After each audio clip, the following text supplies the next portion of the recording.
The commercial wind industry insists that harvesting electricity from air requires fiberglass blades, steel towers, and six-figure budgets. A $250 residential kit snaps apart in its first storm. A $350 turbine costs $1,200 to repair after one blade fracture. Meanwhile, off-grid builders are generating continuous current from a vertical axis rotor made of scrap PVC, a salvage stepper motor, and $5 in hardware. It runs through the night. It runs through storms. And the drag physics behind it expose a flaw the commercial sector has been engineering around for decades. A $250 wind kit arrives in a box, promising plug-and-play off-grid power. The invoice lists a plastic rotor, a tail fin, and a low RPM alternator. Within weeks, maintenance costs begin to stack up. The manufacturer's manual warns annual bearing lubrication, blade rebalancing after every storm, and periodic yaw calibration. Each task demands specialized tools, proprietary bolts, and hours lost to troubleshooting. The cost ledger is unambiguous. A $250 starter unit, a $350 mid-range kit, and a $1,200 repair line item for a single fractured blade. The Spokane incident on October 12, 2022, turns these numbers into hard evidence. A residential rooftop turbine rated for 600 watts suffers a catastrophic blade pitch failure during a gust of 30 meters per second. The pitch mechanism seizes, torque spikes, and a composite blade snaps mid-spin. The owner's repair bill totals $1,200 for parts and labor. The turbine sits idle for 3 months, waiting for a replacement shipped from overseas. The footage of the break, circulated in online groups, shows the blades shattering under load, and the remaining hubs spinning uselessly in the wind. Commercial kits claim storm ratings, but their survival depends on complex moving parts, yaw bearings, tail fins, and high-speed blades. Each additional mechanism introduces a new failure mode. The tail fin must track shifting wind directions. The pitch actuator must respond in milliseconds, and the bearings must withstand both axial and radial loads. In practice, these systems are tuned for steady, directional wind. Those conditions are rarely found on urban rooftops. Turbulence and gusts, not steady flow, dominate real-world installations. When wind direction shifts by 60 degrees in under a second, the yaw system lags, the blades lose lift, and the entire assembly is exposed to off-axis forces. It was never designed to absorb. Financially, the gap is stark. The entry-level $250 kit, once installed, is a sunk cost with a built-in maintenance cycle. The $350 model offers marginally higher output, but doubles down on mechanical complexity. Every repair, whether a blade, a tail fin, or a bearing, returns to 3 digits. Insurance claims and downtime are routine, not exceptions.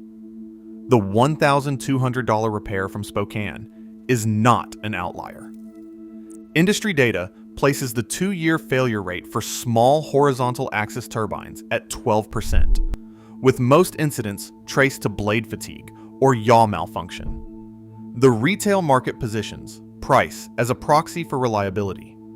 The evidence says otherwise. High cost delivers more moving parts, not more resilience. The mechanical reality is simple. Every additional subsystem is a liability, not a safeguard. The promise of maintenance-free wind power is a myth engineered by marketing departments, not by physics. The commercial sector's obsession with lift-based, high-speed rotors locks consumers into a cycle of purchase, repair, and replacement. The numbers, $250, $350, and $1,200, define the boundary between corporate wind and mechanical self-sufficiency. The question is not how much power a kit can produce, but how much cost and fragility a user is willing to accept. The search for a simpler, more robust alternative is not a matter of ideology. It is a direct response to the evidence written in invoices, repair logs, and broken blades. Savonius rotor is not a product of marketing. Its geometry is dictated by fluid dynamics and the realities of rooftop wind. Airflow strikes the concave scoop, creating a pressure differential across the two halves. The convex side slips through the wind, while the concave side is hammered by it. This is pure drag. No lift, no angle of attack, no dependency on wind direction. The result is a torque curve that peaks at low revolutions per minute and stays stable even as wind direction shifts by the second. Unlike horizontal axis blades that stall in gusts or lose efficiency in off-axis flow, the Savonius operates with complete indifference to wind azimuth. The entire 360-degree sweep is fair game. Every time the wind changes direction, the rotor keeps spinning. There is no yaw bearing to seize, no tail fin to chase the gust, no pitch actuator to fail under stress. The only variable is the wind itself. Empirical studies on small-scale Savonius designs confirm the numbers. A two-blade rotor with a 300 millimeters diameter and 400 millimeters tall, offset by 75 millimeters, delivers maximum static torque at an overlap ratio of 1/4.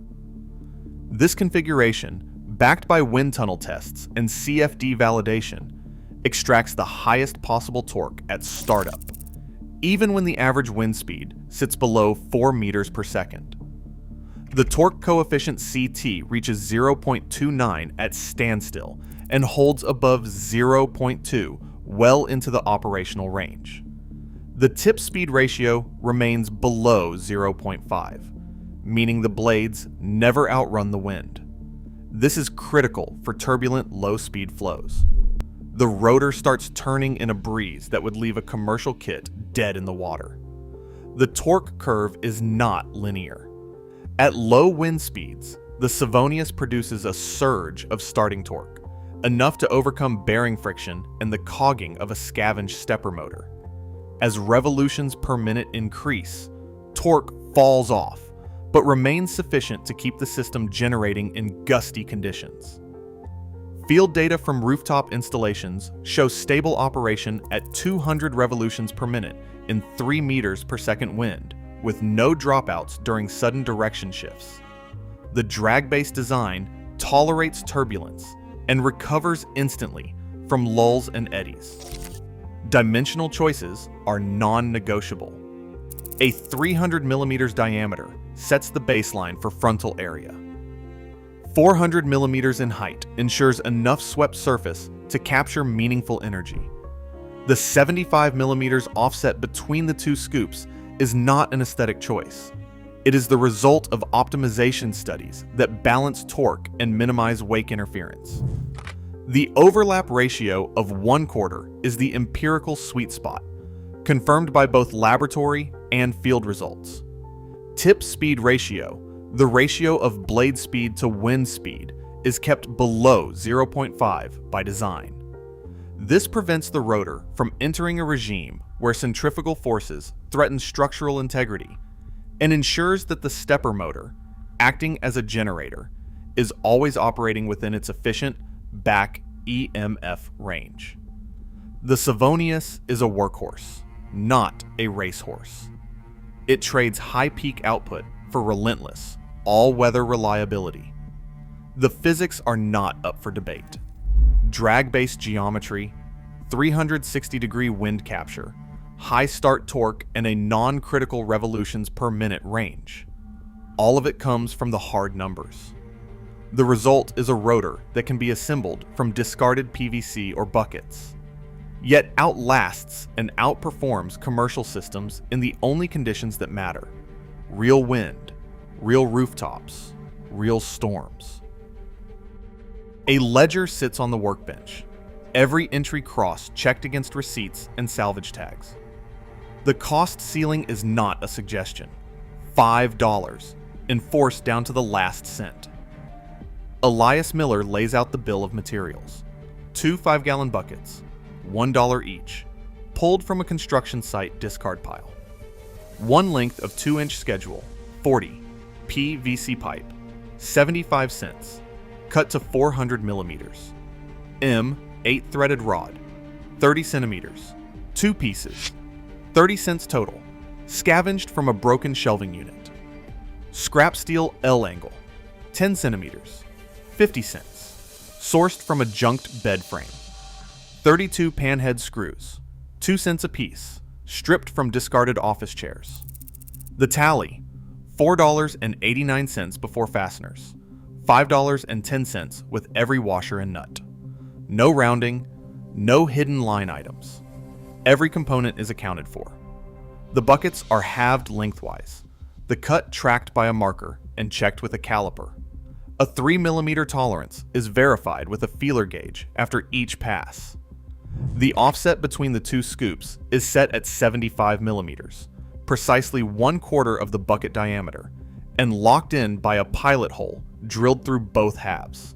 The PVC pipe receives a dry fit, its inner diameter sanded with 120 grit until a 0.5 millimeter interference fit is achieved. No glue, no adhesives. Mechanical friction alone holds the housing. The shaft is a 30 centimeter threaded rod, aligned through the bucket axis with a perpendicularity check using a machinist's square. Axial runout measures under 0.2 millimeters. Bearing selection is dictated by what is available. 2 sealed skateboard, 608 bearings, 60 cents each, pressed onto the rod with a steel shim sleeve recycled from a flashlight. The bearing cradle is cut from L angle, holes drilled to a 1 millimeter clearance, then secured with carriage bolts and lock washers. The entire assembly is dry fit, then torqued to 1.2 Newton meters using a kitchen scale as a proxy. 32 screws follow a 4x8 fastening pattern, each tightened in sequence to prevent warping. The rotor body is now a rigid, balanced structure. No wobble, no axial play, no flex under hand force. Miller inspects the completed rotor, checks the screw pattern, and logs the total as $5.10, with every material traceable to a receipt or salvage source. The shaft spins freely in the bearings. The bucket halves maintain a consistent 3 millimeter gap along the entire height, and the offset geometry is locked at 75 millimeters. The mechanical parameters are fixed. The next step is coupling the rotor to a generator, but the foundation is set. The numbers, the tolerances, and the receipts all align. The $5 claim is not marketing. It is the sum of every cut, every bolt, and every salvaged part. A salvaged NEMA 17 stepper motor sits on the bench, stripped of its driver board and ready for conversion. 4 color-coded wires emerge from the body, 2 per phase, each phase wound with approximately 100 turns of 28 AWG copper. The first task is to identify the coils. A digital multimeter set to resistance mode confirms 20 ohms from red to blue and 20 ohms from green to black. These are the 2 phases, A and B. The unipolar center taps are ignored. This build demands maximum voltage per revolution, so both phases are wired in series, not parallel. Series wiring doubles the output voltage at the cost of halving current capacity. The resistance across the full series path measures 40 ohms. With the motor secured in a vise, the shaft is coupled directly to the Savonius rotor via a set screw collar. No gearing, no belts. Direct drive ensures every increment of torque is transferred without slip or loss. Direct drive keeps the system simple and efficient. The multimeter is switched to alternating current voltage. A hand drill set to low speed spins the shaft at a controlled rate. At 200 revolutions per minute, the meter reads 2.4 volts RMS across the series pair. At 500 revolutions per minute, the voltage climbs to 6 volts RMS. At 800 revolutions per minute, the output reaches 9.6 volts RMS. The curve is linear. Each additional 100 revolutions per minute delivers an extra 1.2 volts. The back EMF constant key is measured at 0.012 volts per revolution per minute. The numbers match the datasheet, confirming the motor's suitability for low-speed generation. The waveform is pure alternating current, two phases 90 degrees out of phase, sinusoidal at low speed, with minor ripple from cogging. No load is applied yet. This is open circuit voltage, the true back EMF of the windings. The next step is to verify coil symmetry. Each phase tested separately gives identical voltage at matched speed. There is no internal short, no broken wire, no manufacturing defect. The motor is ready to be loaded. Before rectification, the raw alternating current output must be measured under simulated wind conditions. The Savonius rotor is spun by hand. At 200 revolutions per minute, the meter again shows 2.4 volts RMS. At 500 revolutions per minute, the output holds steady at 6 volts RMS. At 800 revolutions per minute, the peak reading of 9.6 volts RMS is confirmed. These values set the baseline for downstream rectification and battery charging. The stepper alternator wired in series delivers a predictable, quantifiable output curve. Every turn of the shaft translates to a measurable increase in voltage. The generator's behavior is now mapped. The alternating current output is ready for conversion to direct current. The mechanical to electrical interface is complete.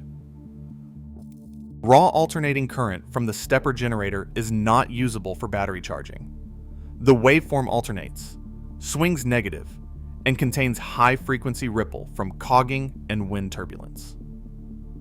To extract stable, safe direct current, the electrical chain must convert, smooth, and protect every coulomb before it touches a storage cell. The first link is the bridge rectifier. 4 1N5408 diodes, each rated for 100 volts and 3 amps, are arranged in a full wave configuration. This bridge clamps the alternating waveform, flipping the negative half-cycle upright, producing a pulsating direct current that still carries significant voltage swing, enough to damage sensitive electronics or overheat a battery in a storm gust. The next stage is ripple suppression.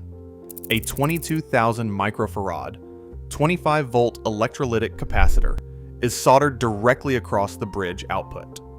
The sizing is not arbitrary.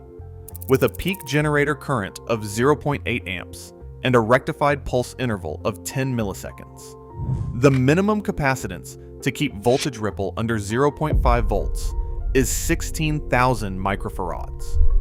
The 22,000 microfarad unit provides a safety margin, absorbing load spikes and smoothing the output to a near flat direct current, even when wind fluctuates by the second. The capacitor's ripple current rating must exceed the generator's peak output. Failure here means rapid internal heating and eventual venting, a catastrophic silent failure. Protection is non-negotiable. A 5 amp fast-acting fuse sits on the positive direct current lead, ready to clear any short circuit or runaway current during a sudden wind gust. The fuse rating is calculated. The stepper generator, under no conceivable rooftop wind, can deliver more than 3 amps continuous, but a direct short or a failed rectifier can spike current above this threshold. The fuse ensures that neither the wiring nor the battery becomes the weakest link. A blocking diode follows, typically a single 1N5408, wired in series with the output. Its role is simple but essential. Prevent reverse current flow from the battery into the generator at night, when wind dies and the stepper's internal resistance drops below the batteries. Without this diode, the battery would slowly drain back through the generator coils, wasting stored energy and risking thermal damage. Every component in the chain is there for a reason. The bridge provides rectification. The capacitor suppresses ripple. The fuse isolates faults. And the blocking diode prevents backfeed. The total cost for these electrical parts stays under $1, yet the result is a charging circuit capable of delivering clean, safe direct current to a 12-volt battery. The electrical path is now hardened against gusts, shorts, and backfeed. The system is ready for field deployment. No proprietary charge controller, no firmware, just physics and hardware standing between the wind and a charged cell. A time-lapse data log captures the system's performance across a full 24-hour cycle. Morning wind peaks drive the Savonius rotor to 460 revolutions per minute, producing a measured 42.5 watt-hours on a rooftop. The output curve tracks wind speed cubed, with power rising sharply during midday gusts and settling into a stable plateau. Instrumentation includes a calibrated anemometer, a Hall effect, revolutions per minute sensor, and an INA 219 power monitor logging current and voltage every second. Every reading is cross-checked against a reference meter, with error margins held below 3%. As the sun sets, wind speed drops to 2.5 meters per second. The output falls, but the system continues to deliver a steady 0.25 watts, enough to offset battery self-discharge and maintain a trickle charge through the night. There are no dropouts, no stalls, no evidence of bearing fatigue. Gust simulation tests, short bursts at 30 meters per second, show no structural deformation. The rotor absorbs the load. The stepper alternator holds voltage. The rectifier maintains direct current output without thermal runaway. A single homesteader's voice-over cuts through the data. I haven't touched the rig in 6 months. It just spins. The numbers are unambiguous. 42.5 watt-hours in 24 hours, $0 in maintenance, and continuous night operation. The result is a mechanical proof, resilience and output, verified by raw, time-stamped data, and unbroken operation in real wind. Portland City Code leaves no ambiguity for rooftop micro-wind installations. Section 26 SHOAR 00.260 states that any wind energy collector under 0.6 meters in total height and producing less than 35 decibels. A, weighted at the property line, is exempt from permit requirements. The exemption applies to residential and mixed-use zones, provided the device remains set back at least 1.5 meters from the nearest side yard. Commercial zones demand only a written notice to the Bureau of Development Services within 30 days of installation. No engineering stamp, no site plan, no structural analysis. The regulation specifies no fixed access towers, no protrusions beyond the roof plane, and no auxiliary support structures. If a builder crosses the 0.6 meter threshold or exceeds 35 decibels A-weighted, the device is reclassified as an accessory structure, triggering a formal permit and wind load analysis. But within these boundaries, the path is clear. A city planner's email response, archived for documentation, explains that if your vertical axis turbine is less than 0.6 meters tall and quieter than 35 decibels, A-weighted, you do not need a permit, and commercial properties should notify BDS. The compliance checklist is short. Measure rotor height from the roof surface, confirm noise output with a sound level meter, ensure setback distance, and avoid any tower or mast that extends beyond the roofline. Each requirement is binary, pass or fail. A Savonius rotor built from halved buckets, or PVC, easily fits the dimensional and acoustic envelope. No paperwork, no fees, no waiting period.